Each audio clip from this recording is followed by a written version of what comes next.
As you saw today, House Republicans released their investigation report into Afghanistan withdrawal. This comes, of course, 2 years after their first report, and this one says little or nothing new.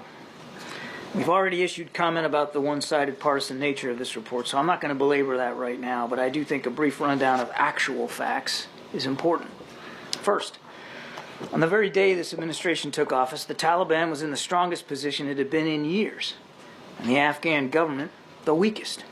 The Trump administration cut a deal called the Doha Agreement that mandated a complete U.S. withdrawal from Afghanistan, and yes, that included Bagram Air Base, by the end of May 2021. That deal also released 5,000 Taliban fighters from prison. 5,000 fighters. In return, the Taliban agreed not to attack U.S. troops, which is a good thing because the former president reduced our presence in Afghanistan from about 14,000 down to 2,500. As General Frank McKenzie, former commander of U.S. Central Command, said himself in testimony, the Doha deal had a, quote, really pernicious effect, unquote, on the Afghan government and military. As we saw, it demoralized them and it disenfranchised them. They knew right then and there that America was on its way out. Indeed, in October of 2020, then President Trump ordered his military to rush the exit from Afghanistan and have everybody leave by Christmas of that year. President Biden, for his part, faced a stark choice when he came to office.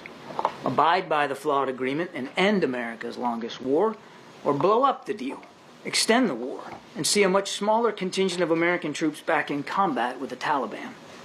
He chose the former, and he was able to buy additional time to prepare for that withdrawal all the way into the summer. And we as a nation are safer for it. Any and every discussion about what happened in Afghanistan has to start right there. Sadly, the report does not dwell on it. Now, there's some other falsehoods, too many to mention, but a few do stand out, and I'd like to tick them off if you don't mind. 1, there was, in fact, planning for evacuations, planning that started in the spring of 2021 and included all the requisite agencies. In fact, the Department of Defense pre-positioned military units in the region so that once a decision had been reached to evacuate, they would be poised to respond in a timely fashion. 2, there was no fine-tune assessment of how fast things would unfold in August of 2021. It all moved a lot faster than anyone anticipated. As the Taliban moved in, Afghan forces stopped fighting, and the Ghani government fled. As then Chairman of the Joint Chiefs of Staff, General Mark Milley, said, quote, nothing that I saw indicated a collapse of this army and this government in 11 days, end quote. 3, there was no point in securing Bagram Air Base for use during the evacuation. Doing so would not only have required thousands of additional U.S. troops, but also would have required a dangerous trek by evacuees over Taliban-controlled territory, making the evacuation even more difficult to execute than it already was. 4, there was no handover of U.S. equipment to the Taliban. That equipment had been provided to Afghan security forces appropriately and with congressional approval over the course of 2 decades of war. That equipment was left by those Afghan forces when they surrendered or stopped fighting. And 5, there was no deception, lying, or lack of transparency by this administration, either during or after the withdrawal. We did the best we could every day to keep the American people informed of what was happening. We conducted our own after-action reports and shared those too with the public. And as I mentioned, we cooperated extensively in this investigation, and we continue to work with the War Commission. Ending wars is more difficult than starting them. President Biden knew that. He acknowledged that. But it doesn't mean that the decision to end this one was wrong, or that the withdrawal wasn't conducted as professionally and as bravely as was humanly possible given the circumstances.